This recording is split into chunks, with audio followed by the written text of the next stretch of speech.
Hello students, good morning to all of you. कैसे हैं आप? उम्मीद करते हैं आप सभी बहुत ही अच्छे होंगे। जय हिंद, जय भारत। विद्यार्थियों, आज हम सभी पॉलिटी के एक महत्वपूर्ण चैप्टर को पढ़ने वाले हैं जिसका नाम है ऐतिहासिक पृष्ठभूमि। इसके तहत हम लोग देखेंगे कि हमारा भारतीय संविधान कैसे बना। तो भारतीय संविधान को पढ़ने से पहले हमें उन चीज़ों के बारे में जान लेना चाहिए जिससे हमारा भारतीय संविधान बना हुआ है, तो हमें संविधान पढ़ने में बहुत ही आसानी होगी। तो आइए शुरू करते हैं। सबसे पहले तो हम देखते हैं कि संविधान क्या होता है। इस संविधान शब्द से ही हम संविधान के बारे में पता लगाएंगे कि संविधान की परिभाषा क्या है। संविधान दो शब्दों से मिलकर के बना हुआ है, सम प्लस विधान। सम प्लस विधान। सम का अर्थ होता है समान और विधान का अर्थ होता है नियम या कानून।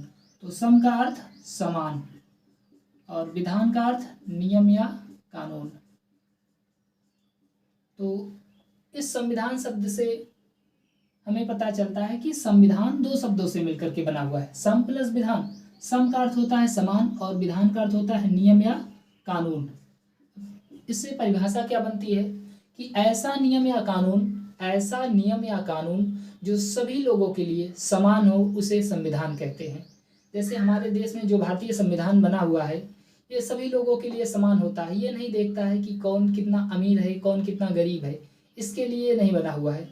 तो संविधान का अर्थ ये होता है कि समान कानून, ऐसा कानून जो सभी के लिए समान हो, उसे संविधान कहते हैं। तो हम लोगों ने यहाँ से संविधान शब्द से ही सीखा कि संविधान की परिभाषा क्या होती है। इसकी एक और भी परिभाषा होती है। संविधान की परिभाषा क्या होती है? किसी देश की शासन व्यवस्था को सुचारू रूप से चलाने के लिए बनाए गए नियमों और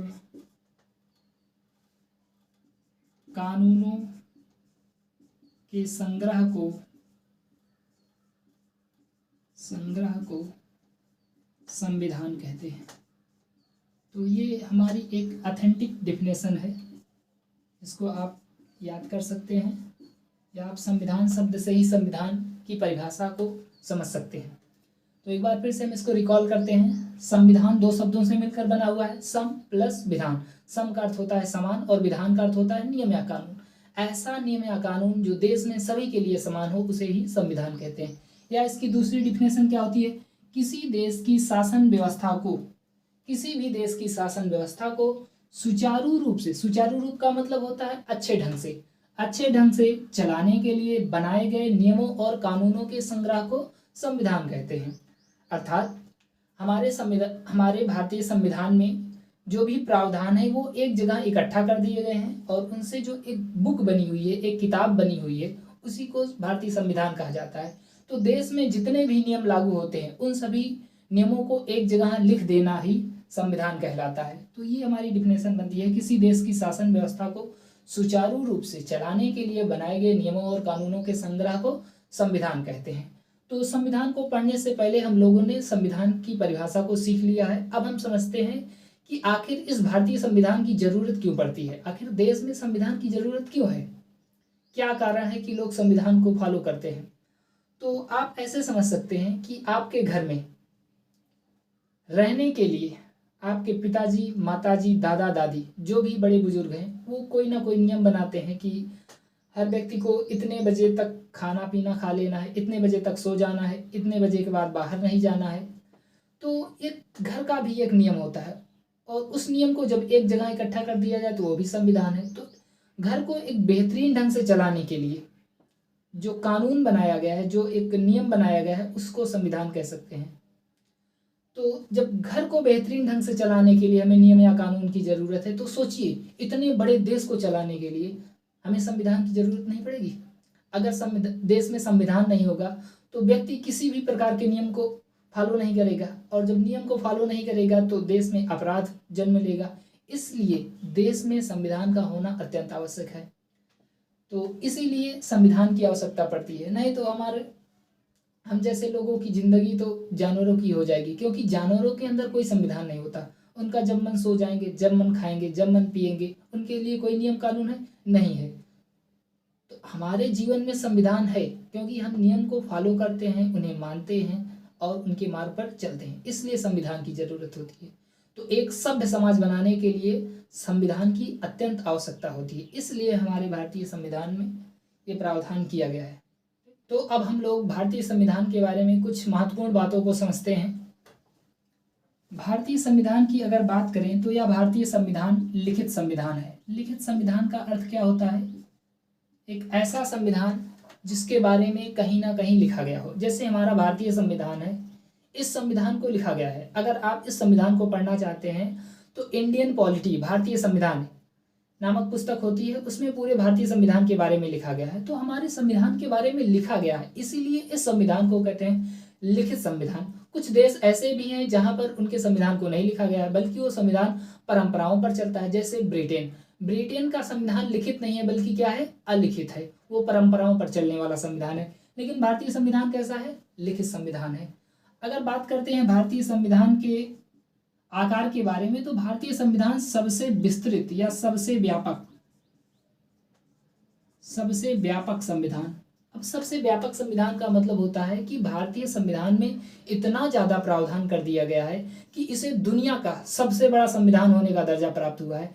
इसलिए हम कह सकते हैं कि हमारा भारतीय संविधान सबसे व्यापक और लिखित संविधान है, अर्थात ये सबसे बड़ा है और इसके बारे में लिखा भी गया है। जितने महत्वपूर्ण पद हैं उनके बारे में लिखा गया है। जो भी नियम या कानून बनाए गए हैं, उन नियमों या कानूनों के बारे में भी संविधान में लिखा गया है। इसीलिए इस भारतीय संविधान को कहते हैं लिखित एवं सर्वव्यापक संविधान।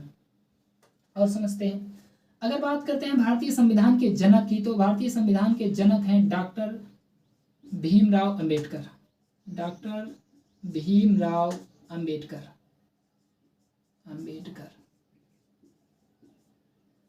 डॉक्टर भीमराव अंबेडकर ये भारतीय संविधान के जनक कहे जाते हैं। अब संविधान के बारे में और समझते हैं कि संविधान को बनाने में कितना समय लगा था, कितने रुपए खर्च हुए थे, और जब पहली बार बना तो इसमें क्या क्या प्रावधान थे।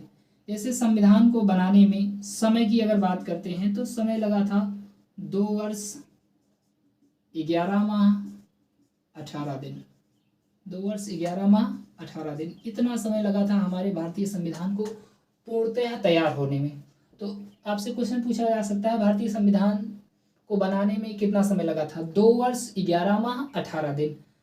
इस संविधान को बनाने में कुछ रुपए भी खर्च हुए थे। तो खर्च की अगर बात करते हैं तो खर्च हुए थे 63,96,729 रुपये। इसे हम लगभग में अगर कहना चाहें तो ये लगभग में आपका चला जाता है 64 लाख।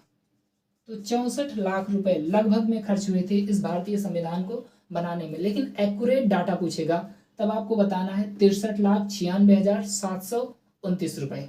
ठीक, अब आगे चलते हैं। इस भारतीय संविधान को जब बनाया गया था तब इसमें कौन कौन से प्रावधान थे और वर्तमान समय में अभी कौन कौन से प्रावधान हैं, हम उन्हें समझते हैं। जैसे भारतीय संविधान जब बना था तब इसमें भाग की संख्या 22 थी। भाग की संख्या कितनी थी? 22 थी। और बात करते हैं अनुच्छेद की, तो अनुच्छेद की संख्या थी 395। अनुच्छेद, मूल संविधान में अनुच्छेदों की संख्या 395 थी। और अगर बात करते हैं अनुसूची की, तो अनुसूची की संख्या इसमें थी 8।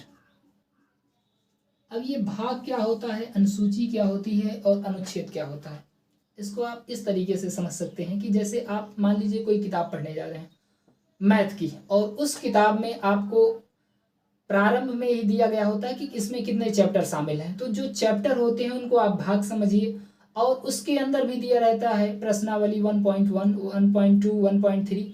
तो वो जो 1.1, 1.2 अलग अलग चीज़ें होती हैं वो अनुच्छेद होंगी, और अगर जितना पार्ट होता है वो पार्ट ही क्या कहलाता है, भाग। तो भारतीय संविधान में कितने भाग थे? 22। और अनुच्छेद की अगर बात करेंगे तो 395 अनुच्छेद। अनुसूचियों की संख्या 8 थी, जो कि अभी ये बढ़ चुकी है। अनुसूचियों की संख्या वर्तमान समय में 12 हो गई है। और अगर भाग की बात करते हैं तो गणना की दृष्टि से इनकी भी संख्या बढ़ गई है।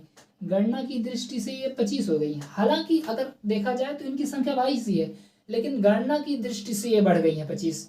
22 में ही का, खा, गा ऐसे जोड़ करके कई भागों में इसे 25 बना दिया गया। और इस तरीके से अनुच्छेद की भी संख्या लगभग 450 के पार जा चुकी है। तो इतना बड़ा संविधान है, इसीलिए इसे दुनिया का सबसे बड़ा या व्यापक संविधान कहा जाता है। तो भारतीय संविधान की ये कुछ विशेषताएं। हालांकि जब हम आगे पढ़ेंगे भारतीय संविधान की कुछ महत्वपूर्ण विशेषताएं, तब हम इसमें बहुत सारी चीज़ों को इंक्लूड करेंगे, लेकिन अभी हम केवल ऊपर ऊपर चीज़ों को देख रहे हैं। तो यहाँ पर एक बार हम फिर से रिकॉल करते हैं कि भारतीय संविधान कैसा है। भारतीय संविधान लिखित है। लिखित का अर्थ क्या होता है? लिखित का अर्थ होता है जिसके बारे में बेहतरीन ढंग से लिखा गया हो। तो भारतीय संविधान के बारे में पुस्तक में लिखा गया है, उस पुस्तक का नाम क्या है? भारतीय संविधान। सबसे व्यापक का अर्थ क्या होता है? सबसे व्यापक का मतलब है भारतीय संविधान दुनिया के सभी संविधानों में सबसे बड़ा संविधान है। अगर बात करते हैं भारतीय संविधान के जनक कौन कहे जाते हैं, तो डॉक्टर भीमराव अम्बेडकर, या इन्हें शॉर्टकट में डॉक्टर BR अम्बेडकर भी कहा जाता है। तो डॉक्टर भीमराव अम्बेडकर ही भारतीय संविधान के जनक माने जाते हैं। भारतीय संविधान को बनाने में कितना समय लगा था? भारतीय संविधान को बनाने में 2 वर्ष 11 माह 18 दिन लगा हुआ था। और अगर बात करते हैं कितना खर्च हुआ, तो लगभग कह सकते हैं 64 लाख, लेकिन एक्यूरेट डेटा पूछेगा तो एक्यूरेट 63,96,729 रुपए खर्च हुए थे भारतीय संविधान को बनाने में। अगर आप इसे 2-3 बार पढ़ेंगे तो ये आपको निश्चित रूप से याद हो जाएंगे, इसलिए जब मैं पढ़ाऊं तो आप इसको पढ़ते रहिए साथ में। अगर बात करते हैं कि प्रारंभ में इसमें क्या क्या प्रावधान थे, तो प्रारंभ में या मूल संविधान की बात करते, प्रारंभ में या मूल संविधान, तो मूल संविधान में इसकी संख्या 22 थी। हालांकि अभी भी 22 है, लेकिन गणना की दृष्टि से इसकी संख्या कितनी हो गई है? 25 हो गई है। और बात करते हैं अनुच्छेद की, तो अनुच्छेद की संख्या 395 थी मूल संविधान में, और अभी भी इसकी संख्या 395 ही है, लेकिन इसमें का, खा, गा करके ऐसे काफी प्रावधान जोड़ दिए गए हैं जो लगभग 450 के पार चला जाता है। और अनुसूची की बात करें तो अनुसूची को तो डायरेक्ट बढ़ाया गया है, इसमें का या खा नहीं जोड़ा गया है। जैसे प्रारंभ में कितनी अनुसूची थी? 8, लेकिन वर्तमान समय में इनकी संख्या 12 हो गई, इसमें का या खा की बात नहीं करेगा। तो अगर आपसे पूछा जाए कि मूल संविधान में कितनी अनुसूची थी? 8, वर्तमान समय में कितनी अनुसूचियां हैं? 12। तो ये भारतीय संविधान की कुछ महत्वपूर्ण विशेषताएं हैं। अगर हम इन चीज़ों को जाने रहेंगे तो भारतीय संविधान को पढ़ने में बड़ा ही आनंद आने वाला है। अब हम आगे देखेंगे कि भारतीय संविधान का निर्माण कैसे होता है। तब तक के लिए जय हिंद, जय भारत।